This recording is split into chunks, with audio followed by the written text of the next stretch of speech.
Bonjour, bonjour et bienvenue dans l'émission Ecoforce Sud de MAG, émission de la CPME Sud. Aujourd'hui, nous sommes en direct du salon VARUP où nous sommes accueillis par la CPME du Var et l'UPV. Et j'ai à mes côtés Véronique, qui est la présidente de la CPME du Var. Bonjour 83, Véronique, oui. 83. Bonjour à toutes et à tous. Avant de laisser la parole à Véronique et nous parler du salon, je vais vous faire un petit point d'actualité sur la CPME. Alors au niveau régional, nous venons de mener une enquête auprès de 500 entrepreneurs pour voir un petit peu l'état des lieux de l'économie et les chiffres sont édifiants. 85% des entreprises ont été impactées fortement par l'épidémie de Covid-19. 32% sont encore en activité restreinte et avec les annonces du ministre Véran, ce chiffre bien sûr va augmenter pour les bars, restaurants que je salue, mais je vais y revenir dans quelques instants. On nous annonce près de 25% de fermeture d'ici la fin de l'année. Nous sommes bien sûr inquiets. Dans cette enquête, on a relevé un certain nombre de difficultés pour les entrepreneurs. 42,5% d'entre eux affirment avoir comme difficulté principale la baisse de fréquentation de leur établissement ou tout simplement une baisse de prise de commande. Plus de 15% ont eu même des annulations de commandes et de ventes. Et par contre, dans la trésorerie, pour l'instant, que 12% ont des vrais problèmes de trésorerie. Ça, c'est l'effet PGE, puisque vous savez que chacun a pu bénéficier du prêt garanti par l'État. Et là, on est pour l'instant dans le calme avant la tempête, puisque dans quelques mois, au mois de mars, il va falloir rembourser ce PGE et c'est là que ça va devenir dangereux pour les TPE et les PME.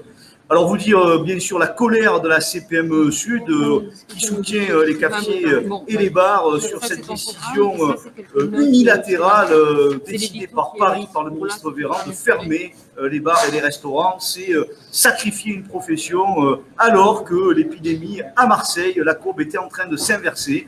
Alors on aurait mieux fait de mettre des moyens pour contrôler à l'extérieur dans la rue les gens qui ne portent pas le masque plutôt que de pénaliser une profession. Et là, c'est le cri de colère de la CPME aux côtés de l'UMI et du GNI. Alors, maintenant, quelques notes positives, hein, puisque vous savez que la CPME, on est des entrepreneurs positifs. Et là, on est dans le sacro-saint centre des congrès à Toulon. Et nous avons à nos côtés plusieurs centaines de stands qui vont accueillir des entrepreneurs. Et j'ai en face de moi donc Véronique Morel, qui est la présidente de la CPME du Var. Et Véronique, d'abord bravo pour avoir maintenu ce salon contre vent et marée, parce que dans cette période compliquée, je crois qu'il faut continuer à faire vivre l'économie. Est-ce que vous pouvez nous parler peut-être un petit peu de ce salon et comment vous êtes arrivé à le porter à bout de bras jusqu'à aujourd'hui? Alors, merci Alain. Déjà, on l'a porté parce qu'on était persuadés qu'il fallait qu'on se retrouve tous. Et c'était vraiment un besoin, je pense que c'est un besoin de tout le monde aujourd'hui. On a besoin de retravailler ensemble, de se voir, d'échanger. Et si on n'avait pas fait ce salon, ça aurait été peut-être même vu comme un échec. Je tiens absolument à remercier tous les exposants, qui sont plus d'une centaine aujourd'hui, parce qu'il va y avoir des exposants, des conférences aujourd'hui, justement pour ces échanges-là, d'avoir été patients et d'avoir tenu jusqu'au bout pour mettre en place ce salon qui se passe aujourd'hui. Quelles ont été les principales difficultés que vous avez rencontrées pour maintenir ce salon? C'était surtout toutes les mises en place pour les mesures sanitaires qui étaient assez contraignantes. Donc c'est sûr que... Mais on a fait le nécessaire, on a fait décontaminer toutes les salles hier soir et dans la nuit. On a mis en place des thermomètres, vous avez vu en bas, on peut se prendre la température. Très moderne d'ailleurs. Très moderne, juste en regardant un écran. Et voilà, on a mis tout ce qu'il fallait pour que tout le monde soit protégé aujourd'hui. Et est-ce que, alors là, on est au début de l'ouverture, est-ce que vous êtes un peu anxieuse par rapport au visitorat? Parce qu'avec tout ce qu'on entend ici et là, est-ce que vous pensez que les chefs d'entreprise seront au rendez-vous? Alors moi, je crois que tout le monde sera là. Je pense qu'il y aura, on a dit que 1000 personnes seraient vraiment un beau challenge et je pense qu'on va y arriver. En tout cas, merci pour cette profession qui est l'événementiel, hein, parce que vous les accompagnez, vous êtes un des seuls salons qui restent en présentiel, donc merci pour eux, merci Véro, on se retrouve dans quelques instants, et là on va accueillir Yann, qui lui va nous parler de la filière événementielle et qui est un spécialiste de l'événementiel.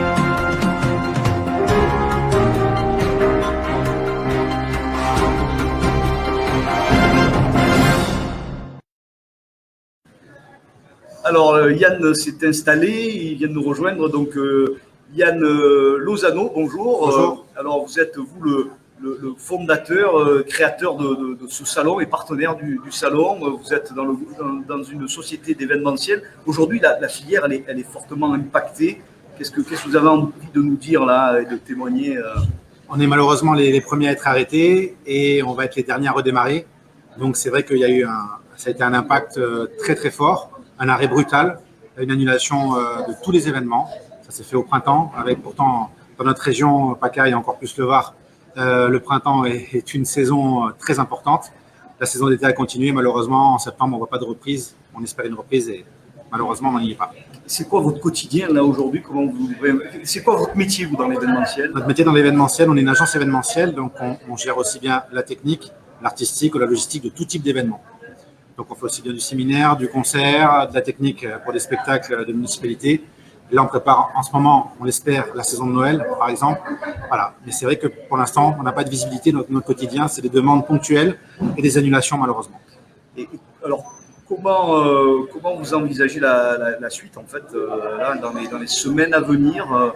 Qu'est-ce que vous attendez du gouvernement là? On attend concrètement des aides parce qu'il y a eu beaucoup d'effets d'annonce, mais malheureusement, on n'a pas eu de résultat pour l'instant. Et les jours passent et malheureusement, on doit faire face à un quotidien de paiement de charges, de gestion d'entreprise. C'est très compliqué. Donc, on n'a pas d'aide et on ne se sent pas non plus soutenu.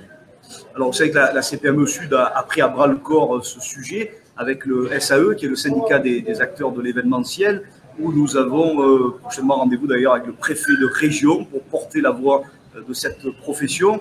Les premières difficultés que rencontre cette profession, c'est le protocole sanitaire, puisque contrairement au restaurant, à l'hôtellerie, il y a des protocoles sanitaires, dans l'événementiel, il n'y en a pas. Il n'y en a pas, exactement. Et ça manque pour rassurer les clients, j'imagine. Tout à fait, tout à fait. On a dû cet été faire face, tâtonner sur les quelques événements qui se sont maintenus, savoir nous-mêmes imaginer un protocole adapté, mais il n'y avait rien qui était écrit, il n'y avait rien qui était dicté. Forcément, ça laisse le flou. Et quand il y a du flou, malheureusement, on ne fait pas des choses. Ouais. Et après, au niveau financier, j'imagine que vos salariés sont en chômage partiel, que vous avez peut-être été obligé de licencier. Comment ça s'est passé pour vous? Malheureusement, on a dû licencier. On est 16 permanents et on travaille avec beaucoup d'intermittents du spectacle, bien sûr. Mais eux, pareil, n'ont pas eu d'activité. C'est très problématique parce qu'ils doivent aussi, les artistes aussi, avoir un certain nombre de cachets pour assurer leurs indemnités. En permanent, on a dû licencier 4 personnes. Ça fait 25, 40%, 30% de notre effectif, ce qui est beaucoup. Et malheureusement, c'est vrai que pour l'instant, une partie au chômage partiel, une partie en fixe, c'est très compliqué à gérer. C'est compliqué. Qu'est-ce que vous attendez comme aide de l'État? Là, ils ont dit qu'ils allaient peut-être annuler les charges, mais le décret n'est pas paru. Quel type d'aide? Exactement, des allègements de charges, c'est sûr. Pas de report. Le mieux, ce serait, parce qu'on nous parle beaucoup de report aussi, mais report de charges, malheureusement, il faudra les payer un jour. Voilà, ça sert à rien. Et si ça reprend pas ou si ça reprend petit à petit, malheureusement, on ne pourra pas faire face. On sait qu'aujourd'hui. Comment dans ces professions on peut se réinventer, puisque là on est dans un moment où tout est interdit. Donc comment vous allez vous réinventer, comment vous travaillez? On réadapte certains événements avec distanciation sociale, avec des espacements. On propose des concerts avec des gens qui ont des espaces entre chaque chaise, par exemple. Et c'est vrai qu'il y a l'émission en est un exemple, les webinaires qui se développent beaucoup, donc tout ce qui est séminaire professionnel maintenant. On suggère par le virtuel. Voilà, par le virtuel. Voilà. C'est une autre approche, on se réinvente, on réfléchit. C'est une des solutions, mais c'est une solution momentanée, c'est un pansement sur une jambe de bois. Alors, et sur VARUP, alors quelle a été votre mission, vous? Nous, notre mission pour VARUP, c'est pour accompagner les différents stands. Et puis également, la partie, on propose aussi une solution de désinfection. Voilà, on va au-delà, on propose à nos clients de désinfecter un espace complet qui est avec un virucide qui est sans contact. Voilà, donc on se réinvente, on cherche des solutions, on suggère des protocoles, vous voyez où on en est aujourd'hui. Je vois un entrepreneur positif, je suis ravi d'être avec vous sur ce plateau. Bon courage pour la suite. Et pour les téléspectateurs qui nous suivent, nous allons continuer à rencontrer des acteurs du salon VARUP. Et dans quelques instants, nous allons avoir Mylène qui va nous rejoindre sur le plateau pour nous parler un petit peu de son action au travers de ce salon. Merci Yann et à très bientôt et bon courage pour la filière. Merci beaucoup. Au revoir.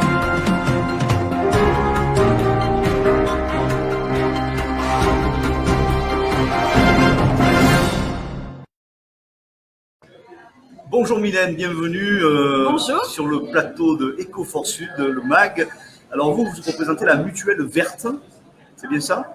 Je suis très étonné de voir que vous représentez la mutuelle verte, parce que vous êtes plutôt formatrice habituellement, et là, c'est là que c'est les... Non. Et dans les joies du direct, il y a souvent dans les prompteurs, quelques petites erreurs. Il faut me regarder. Vous regardez, d'accord. Regardez votre écran, vous cherchez l'erreur, mais elle n'y est plus. Donc, on va juste savoir un peu votre rôle dans ce salon et nous parler un peu de ce que vous allez apporter. Ouais, alors aujourd'hui, sur VARUP, en fait, je vais animer une conférence à 10h30 sur bonheur au travail, utopie ou nécessité. Oh là là, c'est excellent ça. On en a besoin en ce moment, les chefs d'entreprise. Oui. Quelles sont les grandes lignes que vous allez dévoiler? En fait, cette conférence, quand je l'ai faite, c'est vrai qu'aujourd'hui, je vais surtout l'adapter au contexte, parce que le bonheur au travail, c'est un vrai sujet d'actualité. Et en fait, derrière cette question bonheur au travail, c'est surtout toute la question du sens, du projet que l'on va apporter aux collaborateurs. Et dans ces périodes particulières, comment est-ce qu'on recrée un collectif? Comment est-ce qu'on crée du lien? Comment est-ce qu'on donne du sens aux collaborateurs pour les amener vers plus de performance et de bien-être au travail? Est-ce que vous y arrivez facilement? Est-ce que moi j'y arrive? Oui. Non, à vous, déjà dans votre quotidien, est-ce que vous arrivez à vivre ce bonheur au travail? Oui. Moi, je vis ce bonheur au travail. Et d'être justement là aujourd'hui, pour moi, c'est un vrai bonheur parce que tous les matins, souvent on pose la question sur le bonheur au travail, on pose la question, mais comment on le mesure en fait? Oui. Parce que c'est vrai que nous, on aime bien mesurer. S'il n'y a pas de chiffres pour mesurer, ça fait bizarre. Mais en fait, pour moi, la meilleure mesure, c'est finalement le sourire. Finalement, le matin, quand vous avez un collaborateur... C'est pour ça que vous êtes toujours souriante. Ah, c'est excellent. Sur un plateau télé, ça marque. Hein, et ça crée de l'empathie, de la sympathie. Là, les téléspectateurs sont ravis. Donc, premier élément, le sourire. En tout cas, la joie, l'émotion joie de se dire ce matin j'y vais et quand j'arrive au travail, eh bien j'ai le sourire et je suis heureux d'arriver et de rencontrer. Alors, de voir en visio ou de rencontrer mes collègues, mon manager. Et voilà, c'est arrivé déjà avec cet enthousiasme et cette envie au travail. Et ça, aujourd'hui, ça se cultive. C'est ça, c'est quelque chose où on a tous la possibilité d'être acteurs. Et comment est-ce que collectivement, on va créer ce bien-être au travail ensemble? Et après, la deuxième pierre dans cet édifice du bonheur au travail, qu'est-ce que ça pourrait être? La deuxième pierre, ça va vraiment être le collectif.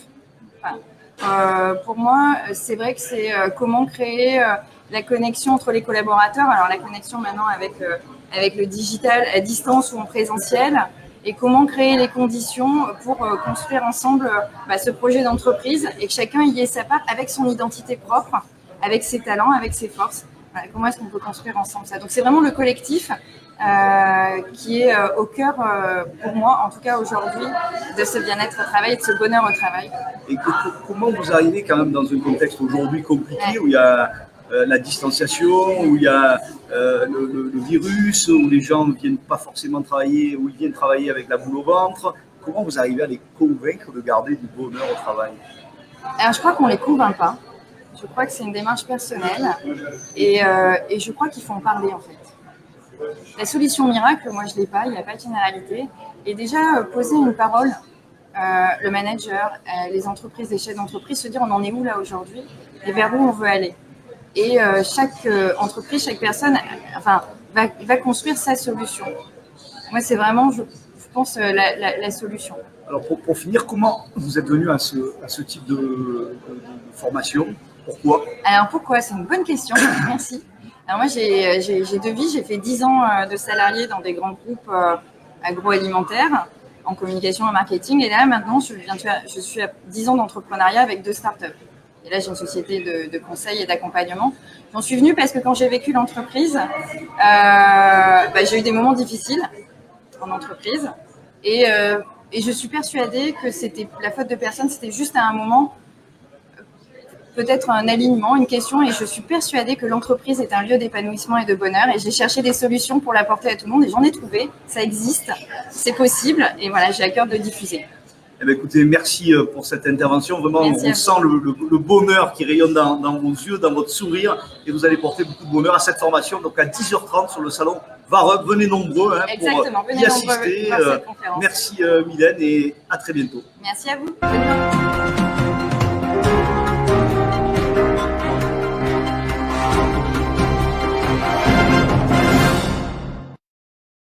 On regarde la carte. Véro. Oui. Voilà, on se retrouve. Oui, oui. Eh bien voilà, on a eu deux interventions vraiment très intéressantes. D'abord sur l'événementiel et puis après une formatrice en bonheur. Donc on voit que sur ce salon, il y a plein de choses à récupérer. Hein. Comment vous avez construit ce salon Mais à la base, vous savez que la QVT, donc qualité de vie au travail, en place depuis 2013. Et au départ, elle était un peu caricaturée, hein, parce que la QVT, la qualité de vie au travail, ça faisait penser aux poufs qu'on mettait dans les bureaux, vous savez, les baby-foot et des choses comme ça. Et on se disait, mais qu'est-ce que c'est? Et aujourd'hui, on s'aperçoit qu'effectivement, la QVT est importante dans les entreprises, surtout dans les PME. Et la relation qu'on a avec nos salariés est importante. Donc aujourd'hui, c'est primordial pour avancer, pour avoir des belles performances pour nos entreprises. On est obligé d'avoir une qualité de vie au travail pour nos salariés, même pour nous-mêmes, hein, hyper important. Donc voilà, c'était un salon qu'on avait préparé déjà en 2019, qu'on a repoussé au mois de mars, qu'on a encore repoussé. Mais aujourd'hui, vu le contexte, je pense qu'aujourd'hui, c'est primordial. est-ce que vous êtes une présidente heureuse? Moi, je suis toujours heureuse. Moi, je suis heureuse. Déjà, je suis heureuse d'être là. Donc, moi, je suis positive. Moi, je suis heureuse de pouvoir venir à ce salon. Je suis heureuse de voir que ce salon se fait. Je suis heureuse de voir les participants. Je suis heureuse de voir tous ces gens qui se mettent en place. Voilà, moi, je suis une présidente heureuse. Merci Véronique de l'accueil sur VARUP. Merci à toutes les équipes de l'UPV pour nous accueillir. Parce que les équipes ont fait un énorme travail, je voudrais les remercier pour ça. Et surtout dire et redire que l'Union patronale du Var et la CPM 83 sont là. Ils sont là pour aider les chefs d'entreprise et ils sont aux côtés des chefs d'entreprise. Donc n'hésitez pas à prendre contact avec votre CPME et Bien votre sûr. UPV dans le Var. Merci Véronique pour votre intervention. C'est la fin d'Ecofor Sud. On a été ravis d'être avec vous ce matin sur le salon VARUP. Gardons l'esprit positif, continuons à se battre au quotidien, nous, chefs d'entreprise, pour que l'économie ne soit pas trop en danger. Gardons une énergie positive et je vous souhaite à tous et à toutes une très bonne journée.